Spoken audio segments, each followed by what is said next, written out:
Hello， 大家好，歡迎收睇卓越地產嘅 channel， 我係 Helly。今日我哋嚟到金灣啦，嚟睇保利天和嚟睇大平層同埋一啲細嘅單位啦。咁熟知金灣嘅朋友咧都知道，金灣最大嘅高爾夫球場咧就係保利嘅啦。咁我哋首先嚟睇下周邊嘅環境啦。咁保利咧係有會所嘅，咁嚟睇下呢個高端會所係點嘅樣嘅。咁而家咧一樓咧就係咖啡廳嘅位置啦，而且咧呢一度咧係有少部分係作為營銷中心去使用嘅。咁可以見到周邊嘅環境都好好啦。咁嚟到呢一邊咧就係我哋嘅咖啡嘅區域啦。而且咧呢個樓盤咧會定時每週咧舉行一啲業主嘅活動啦。咁呢邊咧可以見到佢今週嘅活動咧係一啲種子活動啊，24時節，咁係聯合業主一齊去做嘅喎。咁呢邊就係吧台啦。咁咖啡廳嘅啲咖啡嘅種類啊，同埋價格都好優惠，好便宜。OK， 咁我哋再過嚟呢邊睇下。咁呢邊咧就係一啲休閒嘅區域啦。出到嚟咧，仲有一個更加休閒嘅區域，就係露營營地啦。咁呢邊咧，平時咧可以同啲好朋友啊一齊喺呢度自己露下營都好舒服嘅，而且佢環境又靚啦，可以見到周邊嘅環境都好靚嘅，一個度假風嘅咁嘅感覺啦。咁一層咧就係咖啡廳啦。我哋從呢條樓梯咧上去就可以去到2層嘅會所啦，上邊有健身房啊，同埋棋牌室。咁從呢度 lift 咧都可以上去噶。OK， 咁我而家上去睇睇。OK， 咁我哋而家咧上到嚟會所嘅2層啦，可以見到嗱，一層咧就係咖啡吧啦，咁2層就係我哋嘅健身房同埋棋牌室啦。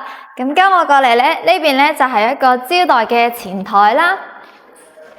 咁成個2層咧，可以見到佢門口咧就做咗一間棋牌室啦。可以睇下周邊嘅環境，其實都好唔錯噶，而且咧佢呢個光線都好好嘅。佢呢種麻雀台咧係全自動嘅。咁過到嚟呢邊咧，門口呢邊都係一個棋牌室。平時可以約3、5好友過嚟打打麻雀啊，真係好輕鬆嘅一個氛圍。咁呢邊咧就係一個拳擊嘅區域啦。平時咧就可以喺度打打拳啦。咁呢邊咧就係我哋健身嘅區域啦。可以見到都有好多嘅器材啦。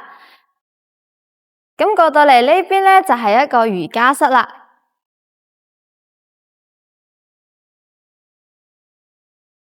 一個好大嘅瑜伽室，其實呢度咧就係業主咧都可以報課嘅，咁佢咧係有辦卡嘅，都有業主嘅優惠啦。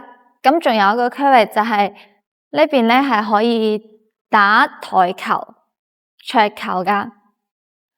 咁會所嘅內容咧就係咁上下，我哋去個單位睇下。Hello， 大家而家上到嚟單位啦，咁我哋嚟睇下呢個咧係95個方嘅戶型啦，可以望到成個戶型咧，佢係好方正嘅，四四正正冇凹位嘅，所以咧再睇下佢嘅交標啦。咁佢嘅交標咧係同我哋做到係用嘅係大牌啦，係品牌嘅衛浴啦、鏡啦，同埋一啲潔具啊，同埋佢嘅啲門啊都係雙層嘅比較好，隔音比較好啦，同埋佢嘅話唔多講，入嚟睇就知道啦。OK， 咁入到嚟咧，首先我哋左手邊咧，佢預留咗個位啦。咁呢個玄關位咧可以放鞋櫃啦，一個到頂嘅鞋櫃。咁我哋呢啲可以見到嘅開關面板啊，同埋個光貓啊，咁可以掛啲畫啊，將佢設計一下遮擋起身。咁右手邊咧就係我哋嘅廚房啦，過嚟睇下。咁呢個廚房咧，因為咧呢個單位佢嘅電咧唔知點解開唔到，但係更加咁真實，可以感受到佢嘅光線啦。咁呢個係 U 字型嘅廚房啦。咁預留咗一個900咁上下嘅雙開門嘅冰箱位俾我哋啦。咁呢度嘅動線咧，亦都好明確啦。即係佢嘅路咧，佢唔會正對住門口啦。有風水呢啲咁嘅講法，正對住唔好啊嘛。所以佢呢邊咧就係洗、切、炒。咁呢度咧可以放一啲咩電飯煲啊，其他咁嘅家電廚具啊。咁廚房睇完啦，出到嚟我哋睇下，咁佢嘅餐廳咧係有咁大嘅，可以放到4到6人位啦。咁呢邊咧就係一個控制嘅面板，因為佢冇通電，可以見到佢嘅光線咧都係幾好噶，最真實嘅一個環境啦。而且佢嘅天花吊頂咧同我哋做咗雙眼皮啦。咁佢嘅燈具嘅膠標就係呢種吸頂燈啦。同埋佢嘅陽台咧係有趟門噶啦，咁如果我哋將佢打出去咧，就會開闊好多。咁有啲香港嘅朋友唔中意，都係想有個露台咧，其實就咁樣都幾好啦。就呢度封個窗就已經幾好啦。基本上其實大陸呢邊嘅膠標咧都係圍欄啊咁樣嘅。咁後邊轉身過去咧就係一個做一個洗衣機嘅位置啦。咁一般我哋嘅熱水器啊，同埋洗衣機啊、洗空一體啊，都係喺度做嘅。啱先呢個凹位咧，可以鑲入去，好中意呢種齊平嘅感覺。而且如果你將呢度打通晒佢咧，咁佢個陽台咧係會同我哋嘅客廳係齊平嘅喎。咁我哋就可以做嗰個掃地機器人啦，因為佢呢度預留咗一個上落水嘅位置啦。咁就可以唔需要自己通入去拖地啊、掃地啦，而家都係交俾科技比較發達。咁可以睇下我哋嘅景觀啦，可以望到成個湖景啦。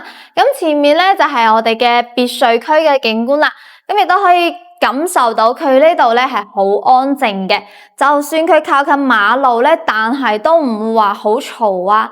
加上佢嗰啲玻璃咧隔音又好，所以根本就唔需要擔心會嘈啊，有咩嘈雜嘅聲音啦。咁其實入到嚟都可以感受到成個客廳咧，其實已經夠晒闊落噶啦。如果將佢打通晒咧，就更加之不得了。咁我哋再過嚟睇下休息區呢邊啦。首先就係我哋嘅工位啦，做咗一個乾濕分離嘅設計啦。咁佢嘅空間咧又足夠大喎，其實咧就可以容納到2個人，可以容納2個人啦。而且佢呢一度咧工位咧已經係算係好闊落噶啦。咁我哋再睇下呢邊，一個細細地嘅房間啦，可以做成兒童房啦。咁呢一個區域咧，大多數都係做成電競房啊，又或者係自己嘅讀書室啊、書房啊，最自由噶啦。呢個房亦都可以將佢打通晒佢，因為實在係有啲難度咯。如果要做一間房間嘅話，又或者可以利用呢個飄窗嘅位置，將個床做一個榻榻米嘅設計啦。咁呢邊放個書台啊，其實呢邊做個細細地嘅衣櫃咧都係 OK 嘅。咁我哋再睇下呢邊間房。呢間房咧就係次臥啦，咁佢呢個次臥咧亦都係頭先咁樣嘅設計啦。咁每一間房咧佢都會有贈送呢種空調掛機嘅。咁喺我哋大陸呢一邊咧，只有2樓以上咧係會有一個高空費係安裝空調嘅，而且我哋呢邊安裝空調都好平嘅。可能200-300蚊咁上下啦。咁我哋嘅基本上嘅膠標咧都會有呢種欄杆啊，咁而且可以望到呢個景色咧都係好靚嘅，可以望到園林嘅景觀啦，亦都可以望到呢個湖景嘅景觀啦。佢嘅光線咧亦都好足夠嘅。咁我哋而家所處嘅樓層咧就係18層啦。OK， 咁嚟到呢邊就係主臥大套間，咁係一個乾濕分離嘅洗手間。呢一個空間咧會比頭先嘅工位大好多，而且咧佢呢度咧通風啊，咩都做得好好。一打開個窗，好勁啲風，關翻先。然之後咧，咁我哋再睇睇呢個主臥啦。咁主臥咧可以放落1.8米嘅大床啦，然之後呢一邊咧係一個好特別嘅設計，有冇留意到咧？係一個雙飄窗嘅設計。咁嗰邊就睇景啦。咁我哋呢一邊咧就可以做咩咧？做衣櫃。咁呢一個區域咧做成衣櫃，開放式又好，做櫃都好。呢度咧佢嘅窗有咩用咧？可以通風，亦都可以做嗰種封閉式嘅窗啦。咁佢有光線啦。咁你喺呢度做張梳妝台，十分之唔錯。喺度光線又夠猛啦，咁化起妝又好睇啦。咁頭先講到啦，金灣唯一一個高爾夫球場喎，咁佢嘅入戶費咧係75萬終身嘅，咁佢都有3年嗰隻啦，咁就係29800咁啦。咁中意打高爾夫嘅朋友咧，就可以嚟睇睇呢個樓盤啦，因為咧佢好近，係因為佢嘅高爾夫球場就係保利噶嘛，所以咧佢都有嗰個折扣嘅入戶嘅折扣啦。而且咧，佢周邊嘅配套都好齊全啦，有華發商都啦，咁周邊仲有3甲醫院啦，同埋省重點中學，所以佢嘅配套咁齊全嘅情況下咧，唔使擔心佢嘅樓價會跌幾多，因為佢嘅樓價點跌都會跌唔到幾多，係相比市區嚟講咧，佢嘅樓價係少咗一半嘅，即係平咗一半，而且佢呢度又咁景色又咁靚啦。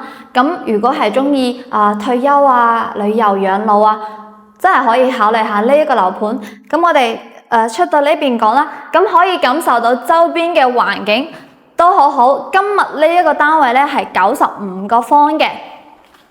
咁我哋等等再去睇睇個大平層。咁呢一個方數咧，佢嘅首期咧只要6萬蚊係做咗低首期嘅。好，咁我哋而家去睇睇另一個單位先。Hello， 咁我哋而家嚟到124.9個方嘅戶型啦，咁亦即係1300幾尺啦。嗱，可以睇到咧，佢係做咗4間房嘅，亦都係一個好規規整整嘅一個戶型啦。咁呢個咧就係佢嘅一啲交樓標準啦。咁同頭先咧都係一樣嘅，用嘅都係一啲品牌啊，同埋佢嘅外牆啊、塗料啊，都係一啲比較好嘅牌子啦。咁入嚟睇下我哋呢個戶型啦。咁呢度咧係一個創意樣板間，係一個開發商整好嘅一個俾人哋提供俾客戶睇嘅一個感覺設計。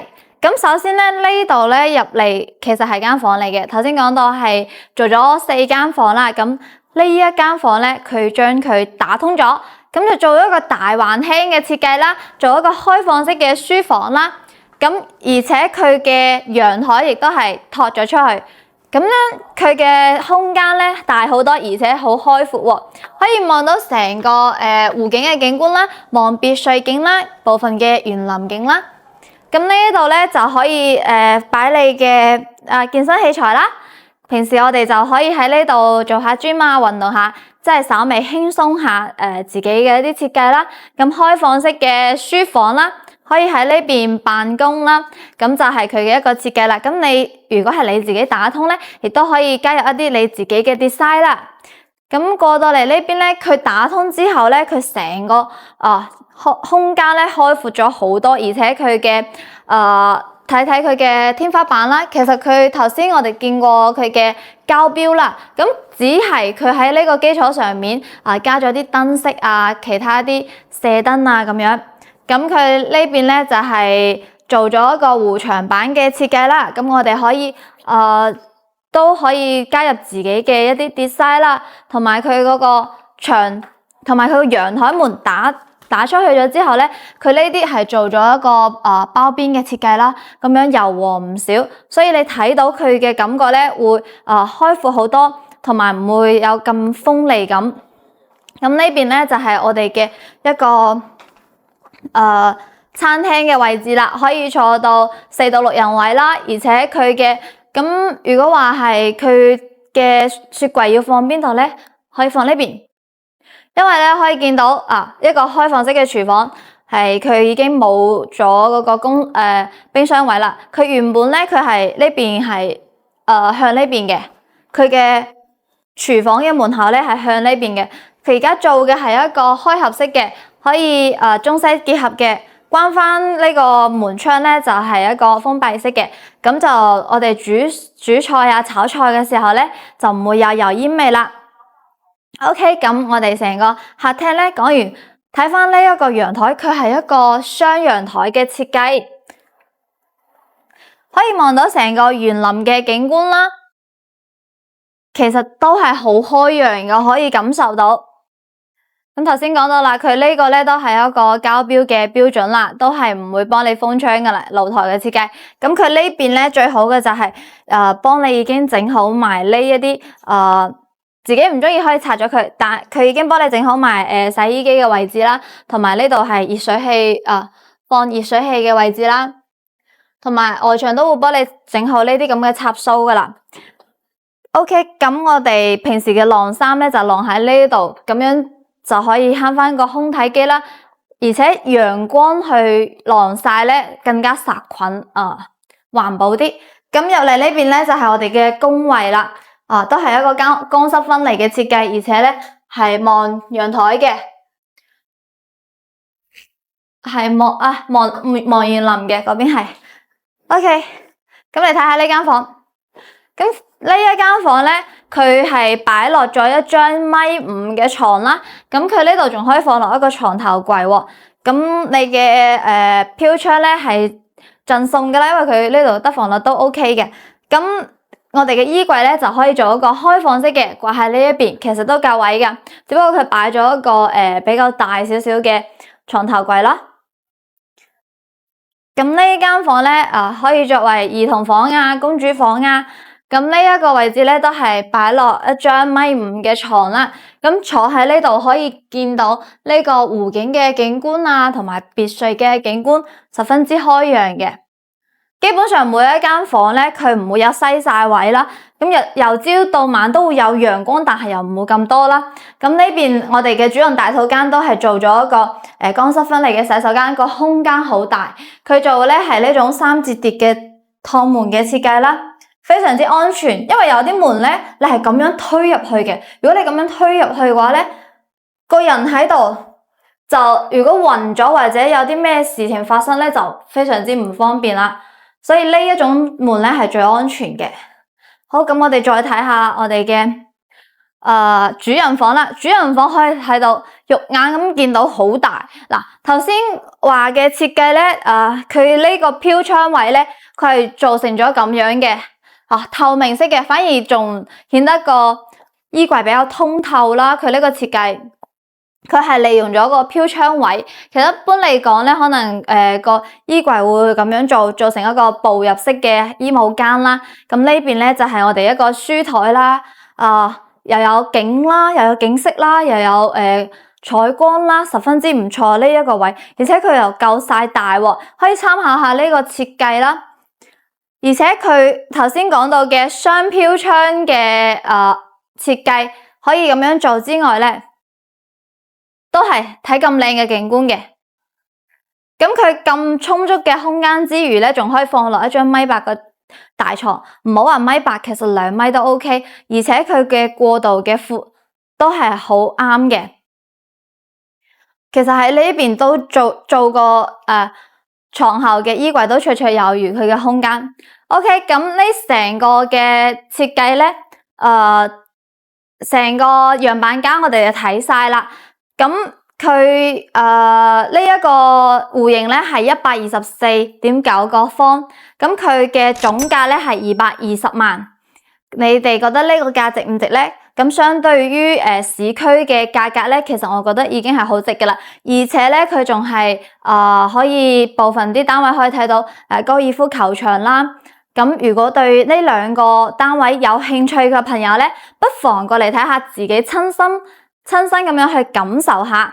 咁如果係對於我嘅視頻覺得有興趣啊，覺得還 OK 嘅，唔該幫我點個訂閱或者點個 like，亦都可以右上角加我嘅 WhatsApp 或者係 WeChat。咁今期嘅視頻就到呢度啦，多謝大家，我係 Helly，我哋下期再見。